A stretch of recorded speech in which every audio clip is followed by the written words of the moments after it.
ব্রাহ্মণের মেয়ে নাম করে বিষ্ণুপুরের শাখা বিক্রেতার কাছ থেকে মা মহামায়া পড়েছিলেন 6টি শাখা। তিনি যে স্বয়ং মা মহামায়া বুঝতে পারেনি শাখা বিক্রেতা থেকে মন্দিরের পুরোহিত। আগামীকাল হবে সেই মন্দিরের মায়ের প্রাণ প্রতিষ্ঠা। তার আগে গ্রাম জুড়ে উৎসবে মাতল হাজার হাজার মানুষ। এলাকার মানুষদের কাছ থেকে জানা যায়, বিষ্ণুপুর থেকে আসা এক শাখারি আলম সার পুকুরের পার ধরে শাখা বিক্রি করতে যাচ্ছিলেন। বসে থাকা এক অপরূপ কিশোরী দুটি হাতে 6টি শাখা পড়তে চায়। কিশোরীর কাছে ছিল না কোনো পয়সা। তখন ওই কিশোরীকে জানায় পাশেই রয়েছে এক মন্দির, সেই মন্দিরের পুরোহিতকে গিয়ে বলতে আপনার মেয়ে পুকুরের ঘাটে শাখা পড়েছে আর কলঙ্গার ভারের মধ্যে ছেদাম পয়সা আছে, সেটা দিতে। শাখা বিক্রেতার কথা শুনে পুরোহিত অবাক হয়ে যায়, কারণ তিনি তো বিয়েই করেননি, তার মেয়ে কোথা থেকে এলো। মহামায়া মন্দিরের পূজারী দৌড়ে এসে দেখেন পুকুরের জলে মাঝে দেখতে পান জোর হাত করা 3 জোড়া হাত, প্রত্যেকটিতে হাতেই রয়েছে শাখা। তখনই ধ্যান ভাঙে পুরোহিতের ও শাখা বিক্রেতার। রায়পুরে চাদুডাঙ্গা গ্রামে মা মহামায়া লীলা দেখায়, অবাক হয়েছিলেন গোটা গ্রাম। বুঝতে পারছেন কতটা মা জাগ্রত। সেই 350 বছরের পুরনো মন্দির ভেঙে নতুনভাবে তৈরি করে গ্রামবাসী। সেই মন্দিরের শুভ উদ্বোধন হবে আগামীকাল। তার আগে আজ কংসাবতী নদীর কালাঘাট থেকে মঙ্গলঘট নিয়ে 5000-এরও বেশি ভক্ত শোভাযাত্রা সহকারে মন্দির প্রাঙ্গণে এসে হাজির হয়। সে শোভাযাত্রায় ছিল পুরুলিয়ার ছৌ নাচ, রনপা, ঢাকির দল, ব্যাঞ্জো পার্টি, কীর্তন দল সহ অগণিত ভক্তবৃন্দ।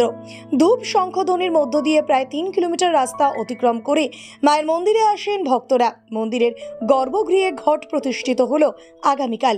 এই মন্দিরের মায়ের প্রতিষ্ঠা হবে। এখানে উল্লেখ্য, মা বর্তমানে অস্থায়ী মন্দিরে রয়েছেন। 5 বছরেরও বেশি সময় ধরে মন্দির নির্মাণ কার্য চলছিল, তা প্রায় সমাপ্তির পথে। আগামীকাল মন্দিরের শুভ উদ্বোধন। ওই দিন লক্ষাধিক মানুষের মধ্যাহ্নের প্রসাদের ব্যবস্থা থাকছে। প্রায় 6 কোটি টাকা ব্যয়ে তৈরি করা হয়েছে মায়ের নতুন মন্দির। Bureau report, BCN Bangla. এই মহামায়া মন্দিরটা আজকের না, আজ 350 বছর আগেকার ঘটনা।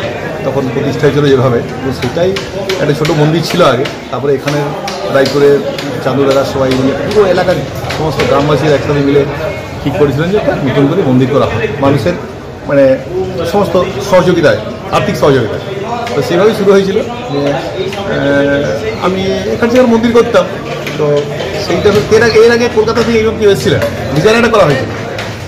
তারপর কী হয়েছিল জানি না, তারপর আমাকে হঠাৎ থেকে একদিন ডাকলেন যে আপনাকে যেতে যাই। আপনি তখন ওই 5 বছর যখন মন্দিরে করেছিলাম নববৃন্দাবন, তো সেইটা দেখেই এনারা বলেছিল আসার জন্য। আমি এলাম, তারপর কথাবার্তা ঠিক তখন লকডাউন জাস্ট শুরু হচ্ছে আর কি সেই সময়।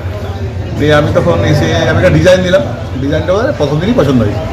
তখন কথা হয়েছিল যে 1 কোটি টাকার মধ্যে যেন হয়, কিন্তু 1 কোটি টাকা 108 ফুট তো হতে পারে না। তাই আমি বললাম, দেখুন 1 কোটি টাকার সংখ্যাটা, আর্থিক সংখ্যাটা করার চেষ্টা করবেন না। 1 কোটি টাকা হয়ে গেলে ভালো, কিন্তু 108 ফুট করা হবে না। কিন্তু আমাদের টার্গেট ছিল, কমিটির সবাইকার টার্গেট ছিল যে 108 ফুটই যেন হয়।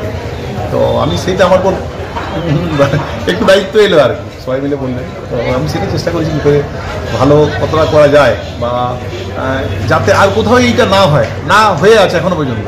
এইটারই যেন ভবিষ্যতে কেউ হয়তো ভাববে ওইটার মতো করবে, সেই চিন্তাভাবনা নিয়ে চেষ্টা করেছি একটু ইউনিক কিছু করা।